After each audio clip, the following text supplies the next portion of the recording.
अभिमान दूर करने के बाद में धीरे धीरे समय बीता। एक दिन भगवान ने देखा कि वृंदावन की जितनी भी गोपियां हैं वो यमुना जी में महाराज स्नान करने जाती हैं, लेकिन यमुना जी में वो नगिन होकर के स्नान करती हैं। भगवान ने सोचा इन्हें ज्ञान कराना चाहिए।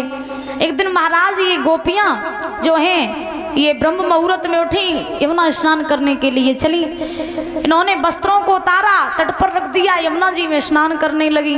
पीछे से भगवान गए, वस्त्रों को उठाया, कदम के वृक्ष पर टांग दिया, वंशी बजाने लगे। गोपियां स्नान करके कुछ देर बाद बाहर आई, देखा वस्त्र नहीं है, तो लज्जा की वजह से जल में फिर घुस गई। सर्दी का महीना था, अब जल है उनके गर्दन तक, तो जल में ठिठुर रही हैं। गोपियों ने कन्हैया से कहा, लाला मेरे वस्त्र वापस कर दे। तो सौनाई है का जो यहाँ लड़कियां स्नान कर रही हैं और तू स्नान करती हुई लड़कियों के वस्त्रों को उठा करके कदम के वृक्ष पर टांग दिया, वस्त्र वापस कर दो लाला। भगवान ने कहा, नगिन अवस्था में मेरे सामने खड़ी हो जाओ, आके मैं तुम्हें वस्त्र दे दूंगा। गोपियां भगवान को जानती थी।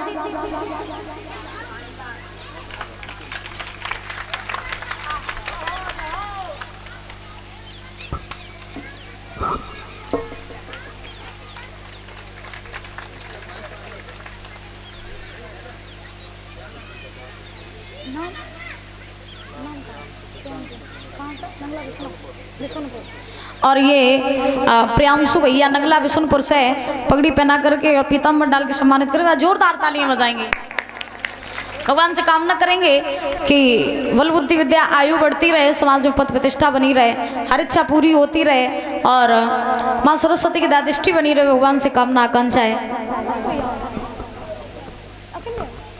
आज क्या हुआ कि गोपियां जानती थी भगवान कन्हैया को कि ये तो ब्रह्म है, यानी ये भगवान है, तो इसके सामने वस्त्र पहनो फिर भी नगिन, न पहनो फिर भी नगिन। और गोपियां भगवान को अपना पति भी मानती थी। तो गोपियों ने क्या किया कि नगिन अवस्था में आई और आकर के महाराज भगवान के सामने खड़ी हो गई। अब जैसे ही भगवान के सामने खड़ी हुई, गोपियों ने कहा, लाला अब तो वापस दे दो वस्त्र हमारे। तो भगवान ने गोपियों के वस्त्र वापस किए। गोपियों ने वस्त्र पहने। भगवान से गोपियों ने कहा, जब वस्त्र दे नहीं थे तो लिए क्यों? भगवान ने कहा, तुम्हें ज्ञान कराने के लिए। कैसा ज्ञान? तो भगवान ने कहा कि ऐसा ज्ञान कि स्त्रियों को कभी भी जल में नगिन होकर के स्नान नहीं करना चाहिए। स्त्रियों को कभी भी जल में नगिन होकर स्नान नहीं करना चाहिए। क्यों नहीं करना चाहिए? क्यों नहीं करना चाहिए? क्योंकि जल में जो है वरुण देवता का वास होता है। किसका? किसका? जोर के बोलो। वरुण देवता का। और जब आप जल में नगिन होकर के स्नान करते हो तो वरुण देवता महाराज क्रोध भी हो सकते हैं। अब किसी भी देवी देवता का अगर आप अपमान करोगे तो हानि आपको ही पहुंचेगी ना, इसलिए कभी भी जल में नगिन होकर स्नान नहीं करना चाहिए। भगवान ने गोपियों को ज्ञान कराया। अब बुजुर्गों, बहुत से लोगों के मन में शंका हो जाती है कन्हैया के चरित्र को लेकर के। बहुत से लोग तो महाराज पता नहीं कैसी कैसी टिप्पणियां करते हैं कि कन्हैया ऐसा था, वो वैसा था, उसने लड़कियों के चीर चुराए, उसने घर घर जाके चोरी की। तो ऐसे लोग, बहुत ऐसे लोग होते हैं जो भगवान कन्हैया के बारे में गलत सलत सोचते हैं, गलत बोलते हैं। लेकिन ये बात सही है कि भगवान ने गोपियों के चीरों को चुराया, लेकिन भगवान ने गोपियों के अज्ञान रूपी चीरों को चुराया और ज्ञान रूपी चीरों को पहनाया। भगवान के लीलाओं को, भगवान के चरित्र को दिमाग लगा के समझोगे तो कभी नहीं समझ पाओगे, दिल लगा के समझोगे तो महाराज तुरंत समझ में आ जाएगी। बोली राधा रानी सरकार की। भगवान ने गोपियों को ज्ञान करवाया। भगवान चलने लगे। गोपियों ने कहा कि आपने हमसे कहा था कि आप हमारे साथ महाराज करेंगे, तो प्रभु मेरे साथ महाराज करो। भगवान ने कहा अभी लौट जाओ, जब सही समय आएगा तब हम महाराज करेंगे। गोपियां वृंदावन में आई, भगवान भी वृंदावन में आए। भगवान ने वृंदावन में आकर के योग माया को बुलाया, और जब योग माया को बुलाया तो भगवान ने योग माया से कहा, लला आंसू।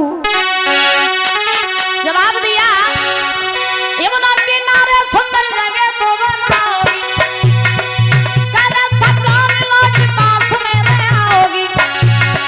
सखियों के साथ अभी खेलेगा श्याम भले होए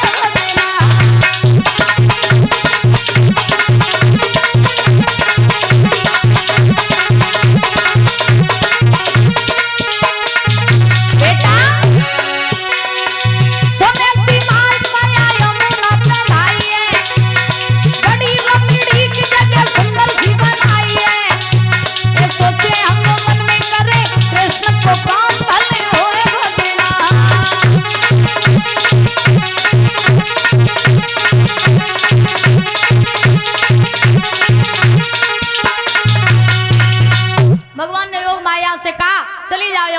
किनारे सुंदर सी जगह बनाया।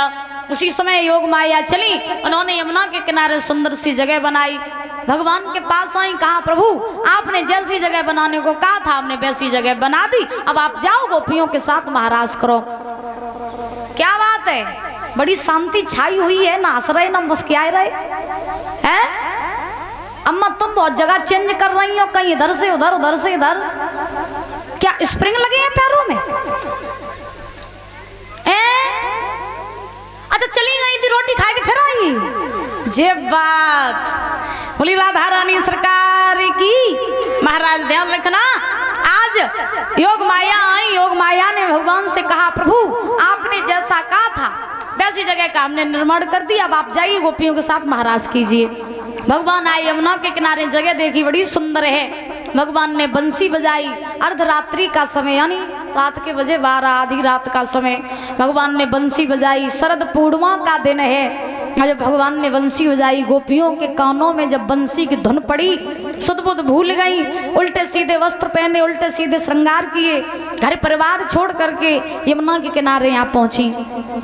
भगवान ने कहा गोपियों से, आ गई तुम? बोले आ गए हम। भगवान बोले महाराज करें? बोले बिल्कुल करो। तो जितनी गोपियां उतने ही भगवान ने रूप बना लिए। हर एक गोपी के पास में खड़े होकर के भगवान महाराज करने लगे। सारे देवियां जो हैं वो विमानों में बैठ करके महाराज देखने के लिए चली। कैलाश पर्वत पर बैठी रहे पार्वती भोले बाबा के संग।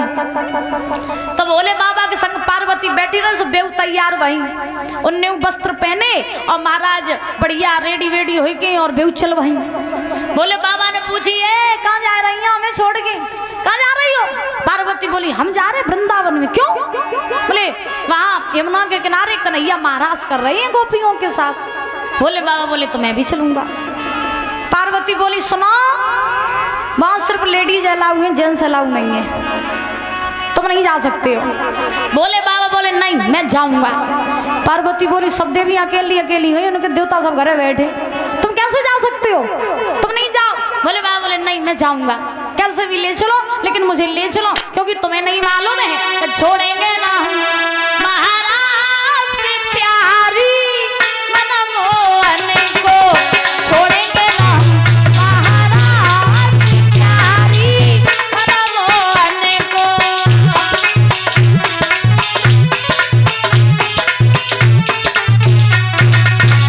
भोले बाबा ने कहा सुनो पार्वती कुछ भी हो जाए हम महाराज नहीं छोड़ेंगे, हम महाराज देखने जाएंगे भगवान कन्हैया का, छोड़ेंगे ना हम महाराज प्यारी मनमोहन को, छोड़ेंगे ना हम महाराज प्यारी मनमोहन को।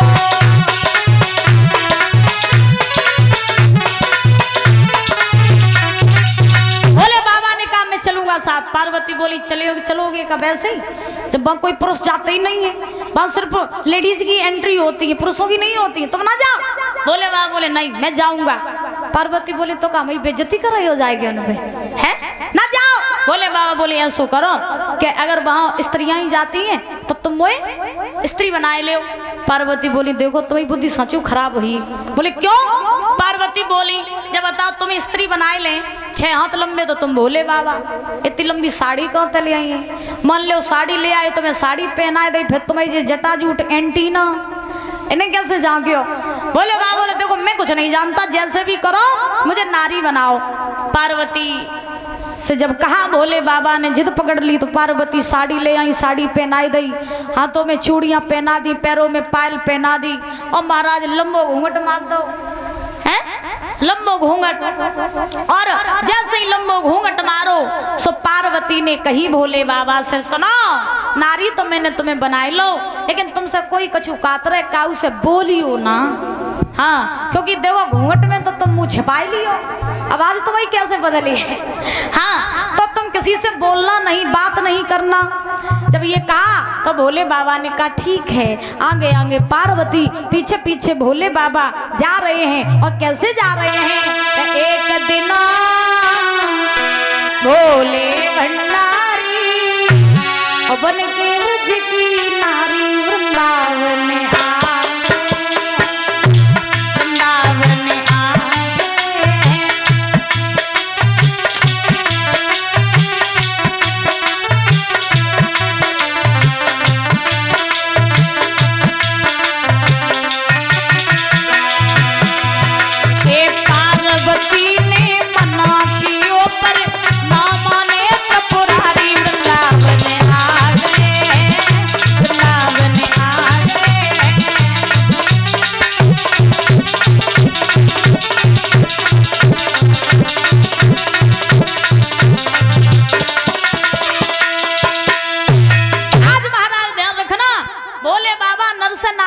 ले चले। अब जैसे ही चले तो मालूम है सौरभ भैया कैसे जा रहे, आज ऐसे जा रहे भोले बाबा जैसे रोने गोने में कल्लई बहू आई हो गए। और आज लचकीली चाल, चटकीली चाल, लंबो घूंघट, हाथों में चूड़ियां, और लंबे तो रही भोले बाबा। सुन नारी बन के जा रहे। अब पार्वती ने कही देखो कोई कछु कातरे कहू तो बोलियो ना, बात ना करियो। बोले ठीक। आगे आगे पार्वती चलते चलते पहुंचे परीक्षित जी कहाँ, वृंदावन में यमुना के किनारे। भीतर महाराष्ट्र में घुसवे का जे मेन गेट रहे, सो मेन गेट पे दो लड़कियां पहरेदारी कर रही आती। उनने देखी, एक बोली पार्वती आ रही, दूसरी बोली आ रही, सो आ रही संग में इतनी लंबी बहुरिया गिनगी ला रही। बोली पास आई है तब पूछिए। बोले बाबा पास आए, लड़कियों ने पार्वती को रोका। बोले पार्वती, तो पार्वती खड़ी हो गई। क्या क्या है? बोले हम तुमसे बात पूछना चाहते हैं। पार्वती बोली क्या पूछना चाहती हो? लड़कियां बोली तुम जब बताओ कैलाश पर्वत पे तुम अकेली रहती हो, एक लड़कन के ब्याह भय नहीं, फिर जब बहू किनकी ले आए, जब बहू किनकी है? तो अब भोले बाबा जो रहे पे तो महाराज ने पीछे पड़ी है, सोचने लगे कहूँगे सुनाओ पोल पट्टी खुल जाए, सब पे तो पीछे पड़ी है। अब क्या हुआ कि पंडित जी, हाँ, अब महाराज भोले बाबा तो पीछे पड़ गए। पार्वती ने कहा लड़कियों से, क्या पूछ रही तुम? बोले जब पूछ रहे जब बहू किनकी है। तो पार्वती बोली जब बहू का हुआ कि धोन नहीं, मेरी तो बहू है। लड़कियां बोली तुम्हारी बहू, तुमने अपन लड़कन के कब ब्याह कर ले? तो महाराज पार्वती बोली है उन लड़कियों से कि सुनो, जब बहू जो है मेरे लौआ गणेश की है, अब ब्याह हमने जय साल करो। सुनो हम तुम्हें बताएं, कब करो? लॉकडाउन में क्या है अब गणपति की बहुरिया अमाना तो सकीना है।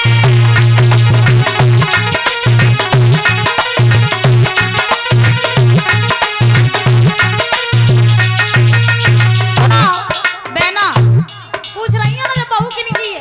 जब बहू मेरे लौआ गणेश की है, गणेश की। अब लड़कियां कहा जाने के बहू गणेश की या पार्वती कई खसम जमे छपे बैठे हैं। बोली अरे इसी साल में टाई अपने की शादी लई रचाई। सुना सुंदर बहू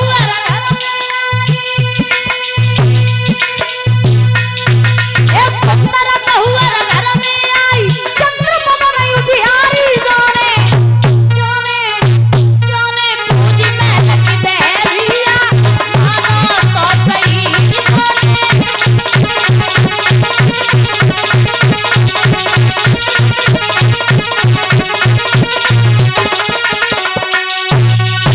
आज महाराज कहा पार्वती ने जब बहू मेरे लला गणेश की है, जय साल जल्दी जल्दी ब्याह कर लो, तुम्हें बुलाए नहीं पाओ, तो इस वजह से हमने जल्दी जल्दी शादी कर ली। लड़कियां बोली देखो पार्वती तुमने छुपा ही छुपा अपने लौआ को ब्याह कर लो, मोई नहीं बुलाओ।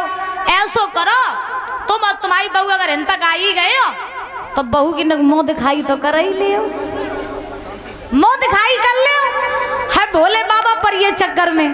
भोले बाबा सोचने लगे अब जो घूंघट उतर हो जात सब खाता खुल जाए क्या जाओ में गणेश की बहू नहीं जमे तो पार्वती के दूल्हा छिपे बैठे। अब भोले बाबा और पीछे बढ़िए, पार्वती कम चतुर नहीं रहे।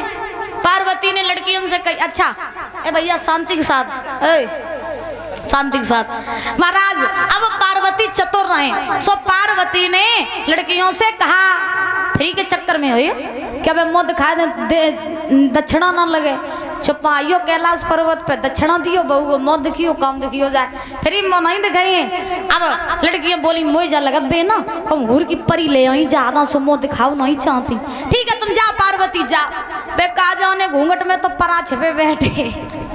हाँ अब महाराज क्या हुआ कि पार्वती ने भोले बाबा को झटका दो, बोले चले आ, बड़ी शौक आती दूल्हा बन वो नारी बनवे की, चले आ। चले भाई भोले बाबा चलते चलते बीच महाराष्ट्र में पहुंचे। जैसे ही परीक्षित जी महाराष्ट्र में पहुंचे हैं उसी समय आज पार्वती तो घूंघट खोले रहे, तबे तो महाराज देखने लगी। भोले बाबा लंबो घूंघट मारे रहे, सुबह महाराज देख नहीं पाए रहे। ने घूंघट उचका सो पार्वती कह देती नीचे करे रो नक कटाई दियो का, तो क्या फिर नीचे कर ले। ने घूंघट उचका फिर पार्वती फटका देती, बेचारे फिर नीचे कर ले। अब बड़े परेशान भोले बाबा से नहीं रहा गया। अंत में उन्होंने क्या किया, हाथ में डमरू लिया और महाराज साड़ी उतार करके फेंक दी। और जैसे ही साड़ी उतार के फेंकी, बीच महाराज में कूद गए। नजारा ये है कि चैन ना आयो और नाथ कुंवर मेरे भोले, बा सुंदर छटा निहारी जी।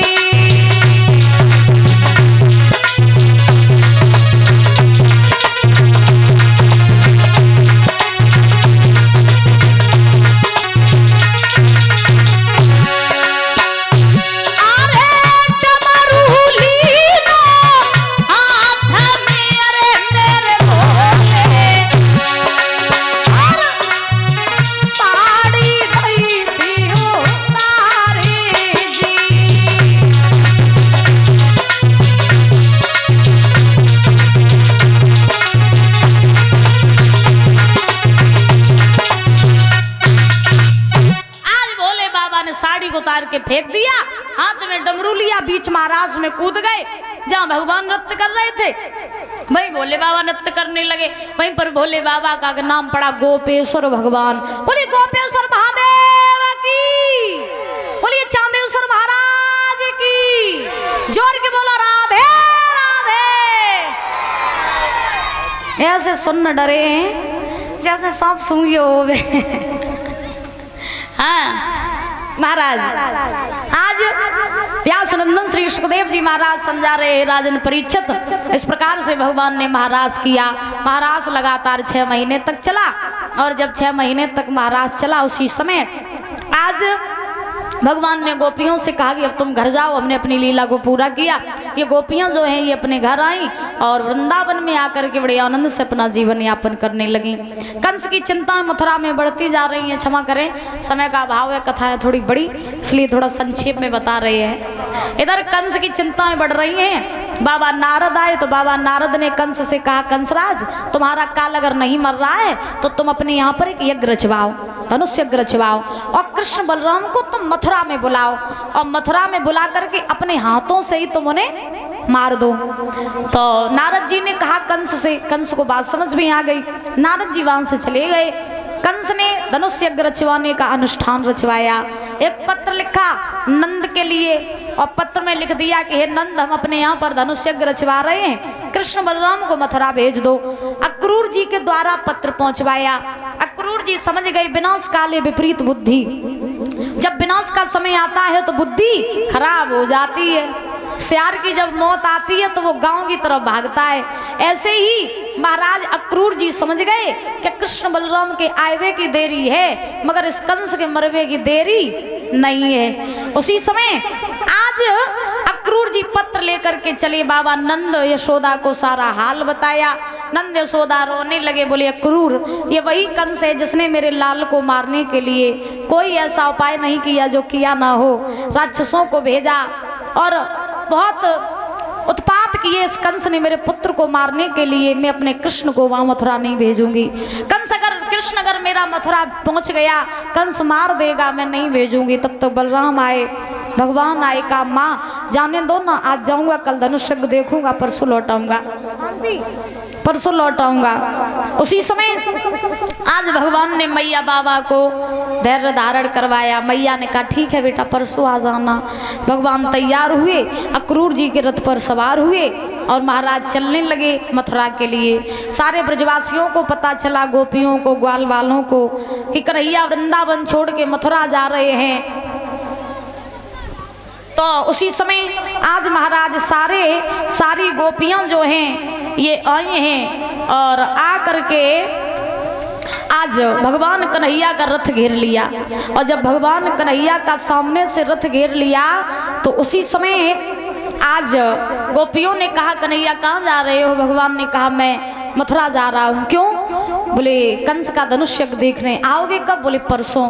गोपियाँ बोली हमें मालूम था कि एक समय आएगा जब तुम मुझे छोड़ के चले जाओगे। कृष्ण हमने कभी ये नहीं सोचा था कि तुम हमें छोड़ के भी जाओगे, हमें छोड़ के न जाओ। मैंने तुमसे इतना प्रेम किया, क्या कमी रह गई मेरे प्रेम में जो छोड़ के जा रहे हो लाला? रुक जाओ ना, मत जाओ। गोपियाँ रो रही हैं। राधा जी आई। राधा जी ने कन्हैया से कहा तुम क्या जानो प्रेम का ब्रह क्या होता है? जब तुम प्रेम करते तब तुम जानते, क्योंकि तुमने तो प्रेम किया ही नहीं, प्रेम तो हमने किया था। अगर हमें ये जानते